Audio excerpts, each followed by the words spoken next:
Hello students, देखिए आज का जो टॉपिक है वो बेटा हमारे पास में क्या है, विस्कोसिटी है। लास्ट लेक्चर के अंदर हमने देखा था कि आपने प्रेशर कैसे वेरी करता है, एटमॉस्फेरिक प्रेशर देखा था, और साथ में हमने क्या पढ़ा था कि आपके पास में जो हाइड्रोस्टेटिक्स का टॉपिक देखा था। हाइड्रोस्टेटिक्स में फ्लूइड जब किसके अंदर है बेटा, रेस्ट में। आज हमारे पास में जो टॉपिक नेक्स्ट आता है वो क्या है, आपके पास में हाइड्रोडायनामिक्स का टॉपिक लेंगे, जिसमें हमारे पास में टॉपिक है विस्कोसिटी। हाइड्रोडायनामिक्स का मतलब क्या है, हाइड्रोडायनामिक्स यानी मैंने पीछे बताया था, हाइड्रो मीन्स फ्लूइड, डायनामिक्स मतलब मोशन, यानी जब फ्लूइड किसके अंदर है, मोशन में है, मूव कर रहा है, तो फ्लूइड्स के मोशन के कारण क्या होगा। ठीक है, तो हमारे पास में नेक्स्ट टॉपिक आता है यहाँ पे। सबसे पहले जो हम लेंगे कि विस्कोसिटी क्या होती है बेटा। देखो हमने जो पीछे पढ़ा था, जब भी आपके पास में फ्लूइड मोशन में होगा तो उस केस में हम क्या बताते हैं कि आपके पास में जो फ्लूइड है वो कैसा है, इनकम्प्रेसिबल है। ठीक है, उसकी डेंसिटी थ्रू यानी आइडियल फ्लूइड कह सकते हैं आप उस केस में। आइडियल फ्लूइड होगा तो बेटा उस केस में हम एक कंडीशन और लगाते हैं कि वहां पे फ्रिक्शनल फोर्स क्या होना चाहिए, हमेशा नेग्लिजिबल होना चाहिए। हमें फ्रिक्शनल फोर्स को क्या करना है, उसके इफेक्ट को कंसीडर नहीं करना है। वो हम किसकी बात करते हैं, जब हमारे पास में फ्लूइड कैसा होता है, आइडियल। अब यहाँ हम आइडियल फ्लूइड नहीं ले रहे, हम क्या बता रहे हैं कि जब भी फ्लूइड क्या कर रहा है, फ्लो कर रहा है, तो लिक्विड जब भी फ्लो करेगा तो उसके मोशन को अपोज करने के लिए वहां पे क्या लगता है, अपोज करने के लिए, यानी लिक्विड्स के मॉलिक्यूल्स को अपोज करने के लिए अपोजिट डायरेक्शन में क्या एग्जर्ट होता है, एक फोर्स एग्जर्ट होता है, and that force is known as, हम क्या बोल देते हैं उसको, फ्रिक्शनल फोर्स। या फ्रिक्शनल फोर्स की जगह हम क्या लेते हैं यहाँ पे, विस्कस फोर्स। ठीक है, विस्कोसिटी या विस्कस फोर्स। तो विस्कोसिटी या विस्कस फोर्स होता क्या है, तो विस्कस या विस्कोसिटी फोर्स आप सिंपल वे में इसको जनरलाइज करेंगे किससे, जैसे हम क्या बता रहे हैं हमारी डेली लाइफ में हम क्या बताते हैं कि भाई कोई भी बॉडी जब मोशन में है तो उस बॉडी के मोशन को अपोज करने के लिए अपोजिट डायरेक्शन में क्या लगता है, एक फ्रिक्शनल फोर्स एग्जर्ट होता है। वो फ्रिक्शनल फोर्स क्या करती है, हर एक बॉडी के मोशन को अपोज कर रही है। सिमिलर हम यहाँ पे भी क्या बताएंगे कि जब भी फ्लूइड मोशन में, यानी जब भी आपके पास में लिक्विड के मॉलिक्यूल्स, फ्लूइड्स के मॉलिक्यूल्स या फिर गैसेस मॉलिक्यूल्स में है, तो वहां पे उनके मोशन को अपोज करने के लिए यहाँ पे क्या लगता है, अपोजिट डायरेक्शन में एक फ्रिक्शनल फोर्स लगता है, एंड दैट फ्रिक्शनल फोर्स या that opposing force is known as the viscous force या फिर विस्कोसिटी। ठीक है, तो विस्कोसिटी या विस्कस फोर्स का मतलब क्या है, सबसे पहले हम बताएंगे विस्कस फोर्स क्या है। Viscous force is the name given to the something, यानी कि जो क्या है, एक अपोजिंग फोर्स है जो क्या कर रहा है, किसी भी बॉडी के मोशन को क्या करता है बेटा, वो अपोज करता है, उसको हम क्या बोलते हैं, क्या है वो, विस्कस फोर्स। जैसे मान लो आपने क्या लिया, एक ग्लास लिया, ग्लास में आपने पानी लिया, पानी से आप क्या कर रहे हैं, चम्मच से आपने पानी को हिलाया।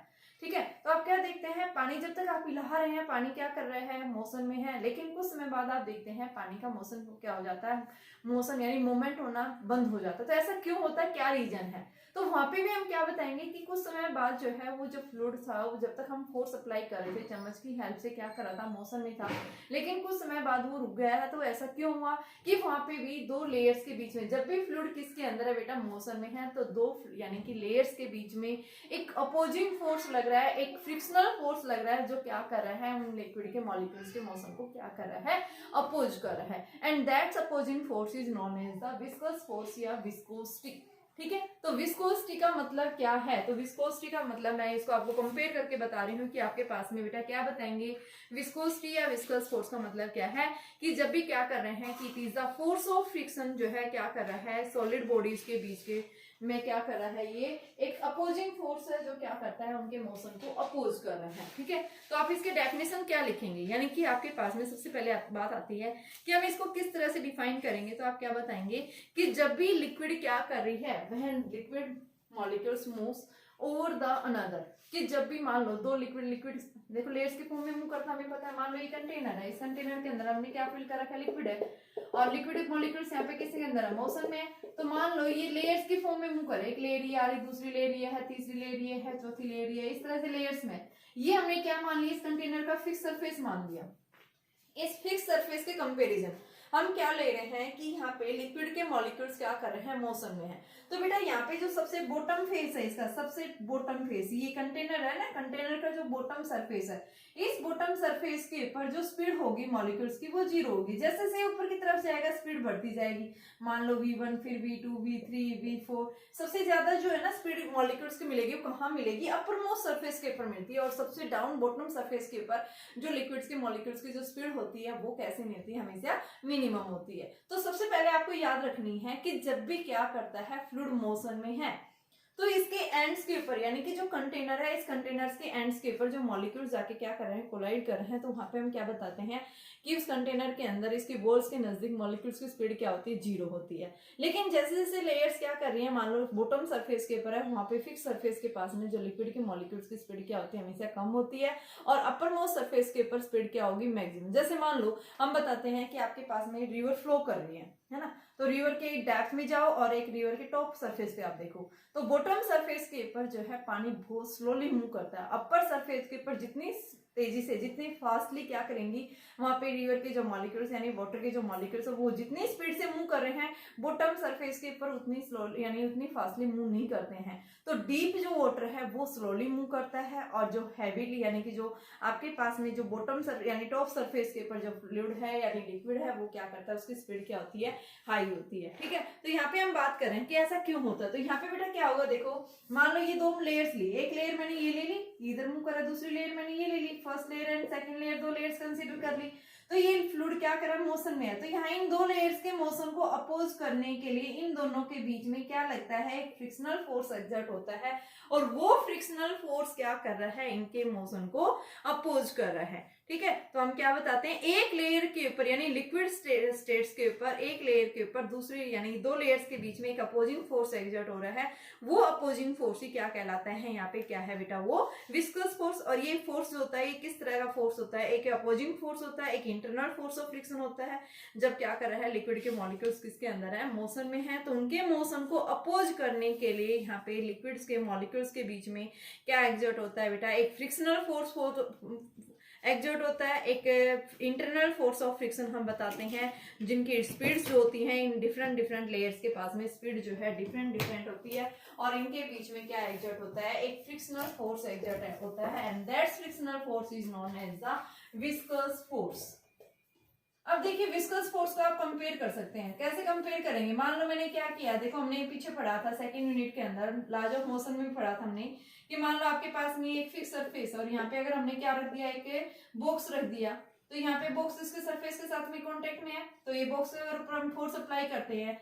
अगर हमने क्या किया, इसको मूव कराने के लिए हमें क्या करना पड़ेगा कि यहाँ पे बॉक्स और इस बॉडी के बीच में जो फ्रिक्शनल फोर्स है उसके बराबर अप्लाइड फोर्स लगाना पड़ेगा, या फिर उससे ज्यादा लगाना पड़ेगा, तभी ये बॉडी क्या करेगी, आगे की तरफ मूव करेगी।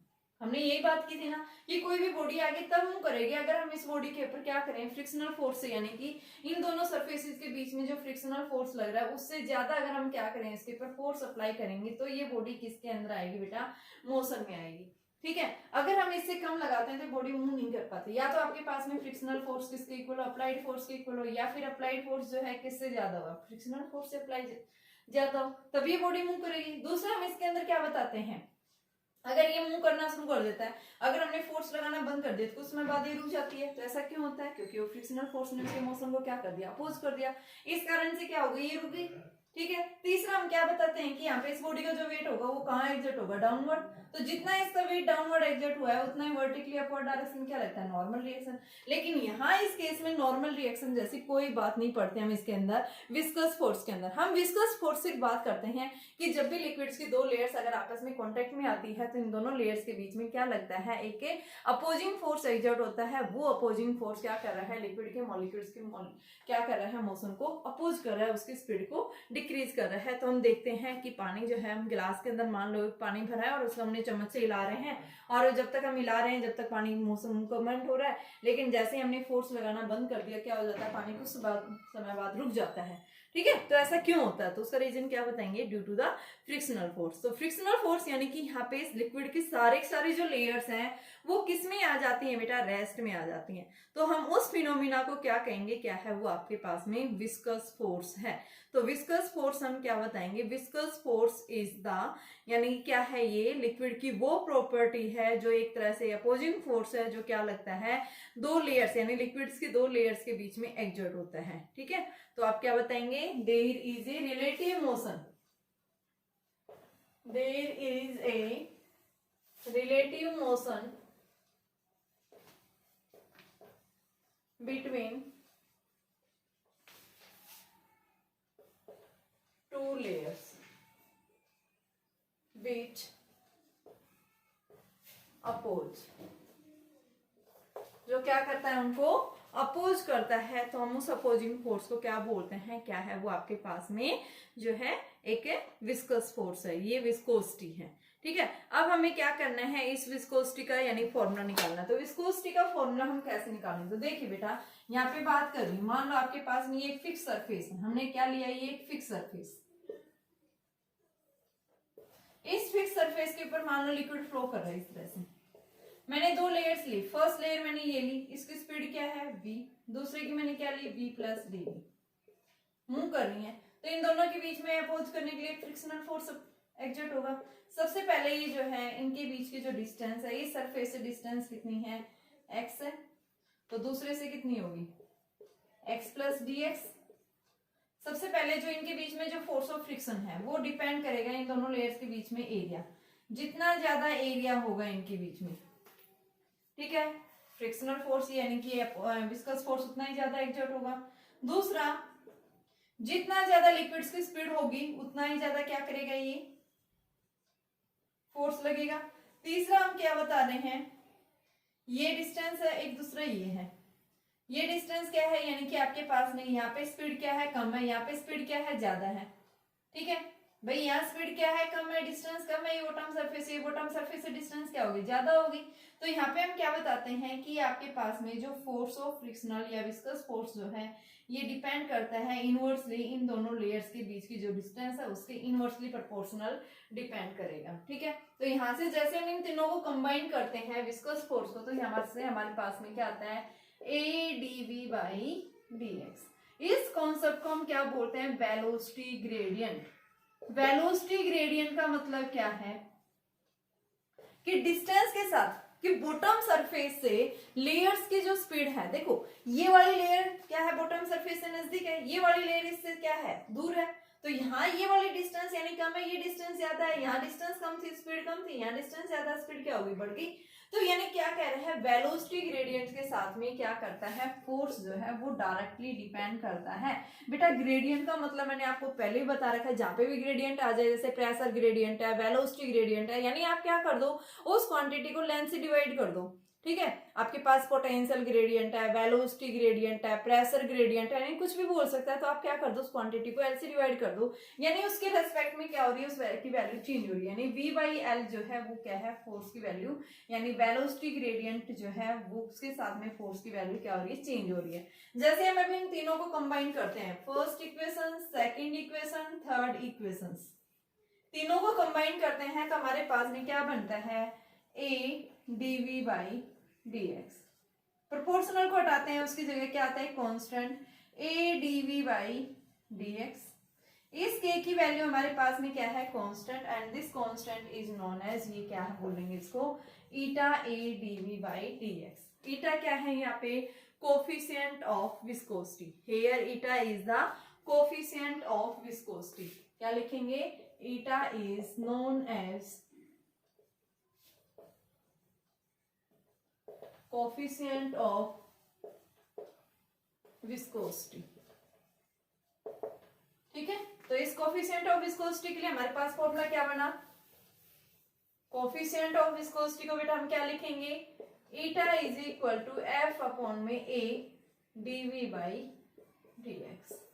ये हमारे पास में फॉर्मूला बना। ठीक है, ईटा क्या है, कोफिशिएंट ऑफ विस्कोसिटी, किसके ऊपर डिपेंड कर रही है, क्रॉस सेक्शन एरिया के ऊपर, साथ में वेलोसिटी ग्रेडियंट के ऊपर, और साथ में किसके ऊपर डिपेंड कर रही है, फोर्स के ऊपर। ठीक है, तो ये हमारे पास में क्या होगा, कोफिशिएंट ऑफ विस्कोसिटी। तो कोफिशिएंट ऑफ विस्कोसिटी का मतलब क्या है कि जब भी आपके पास में लिक्विड फ्लो कर रहा है तो वहां पे दो लेयर्स के बीच में लिक्विड फ्लो कर रहा है, अलग अलग स्पीड से जा रहा है, तो उनके बीच में क्या लग रहा है, एक विस्कस फोर्स एक्सर्ट हो रहा है। वो विस्कस फोर्स उन दोनों लेयर्स के बीच में क्रॉस सेक्शन एरिया कितना है, उनकी वेलोसिटी ग्रेडियंट कितनी है, उन दोनों कॉन्सेप्ट से ऊपर क्या करता है, ये डिपेंड करता है। और यहाँ से फिर हमने इक्वेशंस बनाई, और उस इक्वेशन से हमारे पास जो फॉर्मूला बना, क्या बन गया बेटा, eta is equal to F upon में A DV by D X बना। ठीक है, अब हमें क्या देखना है, इसकी यूनिट देखनी है, इसका डायमेंशनल फॉर्मूला देखना है। तो सबसे पहले हम इसकी बात करते हैं SI unit, SI unit of eta. Eta की हमारे पास में एसआई यूनिट क्या होगी? अब तक जो हमने बात की थी किसकी, सीजीएस यूनिट की बात की थी। एसआई यूनिट को क्या कहेंगे? एसआई यूनिट देखो सीजीएस यूनिट भी पढ़ेंगे। सीजीएस यूनिट इसकी होती है पॉइस, और पॉइस कब होती है? अगर फोर्स को हम क्या लेते हैं? 1 डाइन लेते हैं बेटा, ठीक है। एरिया को हम क्या लेते हैं? सेंटीमीटर स्क्वायर लेते हैं। तो यहाँ पे रखो dyne centimetre upon centimetre square into velocity metre per second, ठीक है। तो हमारे पास में वैल्यू जो आएगी वो किसके इक्वल आएगी? देखो ये सेंटीमीटर पर सेकेंड है बेटा, ये सेकेंड ऊपर चला गया, सेंटीमीटर से सेंटीमीटर कैंसिल, तो ये क्या बना हमारे पास में? यानी twice dyne centimetre inverse square second. इसको हम क्या कहेंगे? क्या है ये? जो है आपके पास में ईटा की जो यूनिट है वो किसके इक्वल होगी? Dyne centimetre inverse square second, और इसको हम क्या कहते हैं? 1 पॉइस। तो 1 पॉइस किसके इक्वल है ये पता लग गया। अब सेकेंड आती है हमारे पास में एसआई यूनिट क्या होगी? तो एसआई यूनिट को हम कैसे लिखेंगे? एसआई यूनिट को हम क्या बताते हैं कि हमारे पास में एसआई यूनिट जो आती है उसको हम लिखेंगे यहाँ से कि आपके पास में फोर्स की unit newton, metre, metre square, metre per second, metre से मीटर कैंसिल, तो newton metre inverse square second हमारे पास में ये ईटा, और इस न्यूटन मीटर को यानी कि इसको हम क्या लिखते हैं? 1 newton metre inverse square second को हम क्या लिखते हैं? क्या है बेटा ये? 1 डेका पॉइस। क्या लिखते हैं इसको? 1 डेका पॉइस के इक्वल लिखेंगे। तो एसआई यूनिट इसकी क्या होती है? पॉइस, और सीजीएस यूनिट क्या होती है? सॉरी, एसआई यूनिट इसकी डेका पॉइस और सीजीएस यूनिट इसकी क्या होती है? पॉइस होती है। 1 डेका पॉइस किसके इक्वल होगा? ये और देखो, यानी 1 deca poise is equal to 10 poise के इक्वल। ये हमारे पास में आंसर होगा, ठीक है। तो ये था हमारे पास में, यानी कि इसकी वैल्यू क्या होगी। अब बात करते हैं डायमेंशनल फॉर्मूला। डायमेंशनल फॉर्मूला निकालो यहाँ से, आपके पास में एफ इज यानी चाहिए, तो यहाँ से इसका डायमेंशनल फॉर्मूला क्या बनेगा? m1 l1t minus 2 l1 upon में l2, और ये l1t माइनस 1, l1 से l1 कैंसिल, यहाँ से एक l1 से l1 कैंसिल, क्या बन गया? m1 l minus 1 t minus 1। ये क्या बना हमारे पास में? ईटा का डायमेंशनल फॉर्मूला बना, ठीक है। तो इसकी एसआई यूनिट क्या होती है, इसकी सीजीएस यूनिट क्या होती है, और ये किन किन फैक्टर्स के ऊपर डिपेंड करती है वो देखिए। सबसे पहले हम बात करते हैं कि आपके पास में अगर हम क्या कर देते हैं, मान लो फ्लूइड्स के अक्रॉस अगर टेम्परेचर बढ़ाते हैं, तो टेम्परेचर बढ़ाने पर इसकी कोफिशिएंट, इसकी विस्कोसिटी के ऊपर क्या इफेक्ट पड़ता है, यानी कोफिशिएंट ऑफ विस्कोसिटी बोल सकते हो आप, या विस्कोसिटी के ऊपर क्या इफेक्ट पड़ता है। तो हमें क्या देखना है? Effect of temperature on the viscosity. तो क्या देखेंगे बेटा? देखिए क्या फॉर्मूला पढ़ा है अभी हमने? F is equal to eta A DV by D X. Eta देखना हमें ए, यानी कि हमारे पास में ईटा की वैल्यू क्या आ गई? एफ डी एक्स ए डीवी। डीवी क्या है? वेलोसिटी। अब देखो बेटा, टेम्परेचर को इंक्रीज कर रहे हैं, देखो टेम्परेचर जितना बढ़ाएंगे गैस के मॉलिक्यूल्स या फ्लूइड के मॉलिक्यूल्स उतनी तेजी से कोलाइड करते हैं, उनकी स्पीड बढ़ेगी। देखो हम क्या करते हैं, मान लो वाटर मॉलिक्यूल्स आप उसको हीट कर रहे हैं, हीट करेंगे क्या होगा? टेम्परेचर बढ़ा, टेम्परेचर बढ़ा, वाटर के जो मॉलिक्यूल्स है वो तेजी से फास्टली मूव करते हैं, उनकी स्पीड बढ़ जाती है। स्पीड बढ़ेगी तो क्या होगा? और तेजी से कोलाइड करेंगे, ठीक है। कोलिजन क्या होगा? उनका इंक्रीज होगा। तो यहाँ से देखिए स्पीड बढ़ने, यानी टेम्परेचर बढ़ाया है, टेम्परेचर बढ़ाया है तो स्पीड बढ़ी, यानी वेलोसिटी कब बढ़ी है? टेम्परेचर बढ़ाने पर। इसको आप √T लिख सकते हैं, ठीक है। स्पीड बढ़ी है तो यानी ये क्या है आपके पास में? ये जो वेलोसिटी की इनवर्सली प्रोपोर्शनल, भाई ये बढ़ी, स्पीड बढ़ी तो विस्कोसिटी क्या होगी? डिक्रीज होगी ना। तो हम क्या बताएंगे? Eta decreases with rise of temperature. अगर हम टेम्परेचर को राइज कर रहे हैं तो विस्कोसिटी जो है इसकी क्या हो जाती है? वो क्या हो जाएगी बेटा? डिक्रीज हो जाएगी। लेकिन गैस मॉलिक्यूल्स के अंदर डिफरेंट होता है, गैस की क्या हो जाती है? इंक्रीज हो जाती है। अगर आप क्या कर रहे हैं? टेम्परेचर को इंक्रीज कर रहे हैं। हम सिर्फ किसकी बात कर रहे हैं? फ्लूइड्स की बात कर रहे हैं। तो फ्लूइड्स के केस में हम क्या बताएंगे? विस्कोसिटी क्या हो जाती है? डिक्रीज हो जाती है, ठीक है, इसको इंक्रीज करने पर, ठीक है बेटा। अब देखिए मेरे पास में यहाँ जो क्वेश्चंस आते हैं वो किस टाइप के क्वेश्चंस आते हैं। क्वेश्चंस देखिए, सबसे पहले मेरे पास क्वेश्चन दिया हुआ है एनसीईआरटी का। मैं दोनों क्वेश्चन एनसीईआरटी के करवा रही हूँ बेटा। देखिए क्या क्वेश्चन है।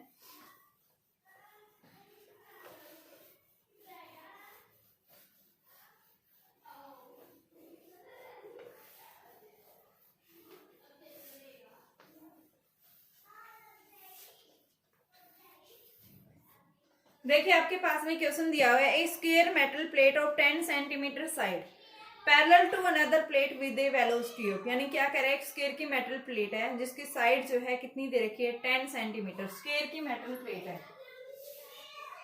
10 सेंटीमीटर इसकी साइड है, ठीक है, स्क्वायर की है बेटा ये, all sides are equal in case of square metal plate, ठीक है। इसकी जो वेलोसिटी है कि moves parallel to the another plate with a velocity of 10 centimetre per second square, plates emerge in water, ठीक है। यानी एक तरह से ये ऐसे नहीं दिखाएंगे, आप यूं दिखाएंगे, ये हो गई प्लेट्स, इस तरह से है, यहाँ इसकी साइड दे रखी है, ठीक है, यहाँ इनके बीच की साइड जो है 10 है, ये जो फ्लूइड मूव कर रही है इसकी स्पीड दे रखी है वेलोसिटी, वो वेलोसिटी आपके पास 10 सेंटीमीटर पर सेकेंड और साइड इसकी 10 सेंटीमीटर है, ठीक है। तो जब वन आपके पास में प्लेट दूसरी के ऊपर मूव कर रही है, if the viscous force is 200 dyne, अगर इनके बीच में विस्कस फोर्स 200 डाइन है, विस्कस फोर्स कितना है, 200 डाइन है, and the viscosity of water वो है बेटा आपके पास में 0.01 कॉइल्स, ये आपके पास में दी हुई है। क्वेश्चन हमारे पास ये गिवन है, क्या पूछा है, इनके बीच की डिस्टेंस निकालनी है, तो डिस्टेंस निकालो, सीधा सा सारी चीजें गिवन है, F is equal to eta A DV by D X, तो dx हमारे पास क्या आ गया, eta A DV by F, eta की वैल्यू दे रखी है 0.01, ए मेटल की प्लेट है, स्क्वायर शेप में है, तो 10 सेंटीमीटर का स्क्वायर, सेंटीमीटर को चेंज कर दो 10 की पावर -2 का स्क्वायर, और वेलोसिटी आपके पास में दे रखी है कितनी है, 10 सेंटीमीटर, आप चाहे इसमें सेंटीमीटर में ही रहने दो क्योंकि सारी वैल्यू हमारे सेंटीमीटर में ही है, तो इसको आप क्या लिखोगे 10 और अपॉन में एफ की वैल्यू 200 डाइन, तो ये हमारे पास में क्या आ जाएगा, dx आ जाएगा, सेंटीमीटर में आएगा बेटा dx भी, ठीक है। एक देखो क्वेश्चन नंबर 32, वो भी एनसीईआरटी क्वेश्चन है, क्या कह रहा है देखो ध्यान से, एक मेटल प्लेट है, ठीक है, जिसका एरिया 0.10 मीटर स्क्वायर है, एक मेटल प्लेट है जिसका एरिया बेटा आपके पास में कितना गिवन है, 0.10 metre square, is connected to, यानी कि क्या कह रहा है आपके पास में क्वेश्चन में कि आपके पास एक मेटल की क्या है, प्लेट है, इसका area 0.10 metre square is connected to 0.010 metre square, इस प्लेट को क्या कर दिया, कनेक्ट कर दिया है, किससे कनेक्ट किया है, एक मास से, जिसका मास है 0.01 kg, मास जो है कितना है 0.01 kg मास से इसको कनेक्ट कर दिया, ठीक है, और इसको एक फ्रिक्शनलेस पुलिस से पास कर दिया है, a liquid with A film thickness, यानी कि लिक्विड जो है उसके ऊपर डाला हुआ है प्लेट के ऊपर, ठीक है, उसकी जो थिकनेस है वो कितनी है 0.3 mm है, ठीक है, प्लेट और टेबल्स के बीच में रखा हुआ है ये थिन फिल्म, तो when release the plate moves to the right with a constant speed, अगर ये क्या कर रही है, प्लेट मूव कर रही है राइट साइड में, जिसकी स्पीड दे रखी है बेटा 0.85 आपके पास में, ये थिकनेस दे रखी है, ये स्पीड है, ये स्पीड से जा रहा है, ठीक है। एक बार ध्यान से क्वेश्चन फिर से रिपीट करूंगी बेटा मैं, ये आपके पास स्पीड दे रखी है, कोफिशिएंट ऑफ विस्कोसिटी निकालनी है, ये मीटर पर सेकंड में, आपसे देखो क्वेश्चन क्या बोल रहे हैं, एक मेटल की प्लेट है, मेटल प्लेट का जो एरिया है 0.10 मीटर स्क्वायर है, इसको क्या कर दिया है, एक मास से कनेक्ट कर दिया है, स्ट्रिंग लगा दी है, स्ट्रिंग के थ्रू कनेक्ट कर दिया है, और अब इसको क्या कर दिया, एक फ्रिक्शनलेस पुली के थ्रू जो है इसको पास किया गया है, लिक्विड है, यानी कि इस प्लेट के ऊपर ये जो सॉलिड सरफेस है, टेबल और प्लेट के बीच में बेटा कोई लिक्विड है यहाँ पे, यानी पानी सा गिरा दिया है उसके ऊपर, मान लो इस तरह से ये सरफेस आपके पास, यहाँ पे पानी गिरा हुआ है, और इसके ऊपर एक मेटल की प्लेट रख दी है, और यहाँ से इसको जो है क्या कर दिया वेट से, जिसका मास आपके पास 0.01 kg बोल रहे हैं, इससे कनेक्ट किया हुआ है, ठीक है, ये मेटल प्लेट है आपके पास में, और इसको इस तरह से पुल किया जा रहा है फ्रिक्शनलेस पुलिस के थ्रू, यहाँ पानी है बीच में, टेबल और इसके बीच में, प्लेट के बीच में, ठीक है। तो यहाँ से पूछा इसने क्या है, बताइए कोफिशिएंट ऑफ विस्कोसिटी क्या है इस फ्लूइड की, जब आपके पास में लिक्विड की जो थिकनेस है ना, वो थिकनेस आपके पास दे रखी है, कितनी है 3 mm दी हुई है, कि लिक्विड की जो थिकनेस है टेबल के ऊपर जो गिरा रखा है पानी 0.3 mm है ये, तो ये हमारे पास में 0.3 mm दिया हुआ है, तो आपको कोफिशिएंट ऑफ विस्कोसिटी निकालना है, तो कोफिशिएंट ऑफ विस्कोसिटी हम कैसे निकालेंगे, तो देखिए हमारे पास सारी चीजें गिवन है, देखो कैसे निकालेंगे, F is equal to eta A DV by D X, तो हम यहाँ से क्या लिखेंगे, ईटा हमारे पास में क्या आ जाएगा, यानी कि एफ डी एक्स अपॉन में ए डीवी, dx यानी थिकनेस हमारे पास दे रखी है, dx ही हो गया, mm को चेंज कर लो, f की वैल्यू क्या है, इसका वेट ले लो mg, इंटू में dx थिकनेस, एरिया 0.10 और dx आपके पास में ये dv है बेटा वेलोसिटी, वेलोसिटी आपके पास में 0.085, तो m की वैल्यू कितनी है 0.01, ये इसका मास है, इसका नहीं दे रखा है 0.01 kg और इंटू में g 9.8, dx हमारे पास में कितना दिया हुआ है 0.3 मिलीमीटर, तो इसको 10 की पावर -3 अपॉन में 0.10 इंटू 0.0085, इसको हम सोल्व कर लेंगे, क्या दे देगा ये हमारे पास में कोफिशिएंट ऑफ विस्कोसिटी, यही पूछा था हमारे पास में। तो इसमें जो है आपके पास 4 क्वेश्चन से बेटा, इन क्वेश्चंस को करके देखना। नेक्स्ट टॉपिक कल हम इंपॉर्टेंट टॉपिक होगा हमारे पास में Stokes theorem and Poiseuille's theorem and terminal velocity, तीनों टॉपिक हम करेंगे, वेरी इंपॉर्टेंट है जो आपके पास में एग्जाम्स के अंदर पूछे जाते हैं।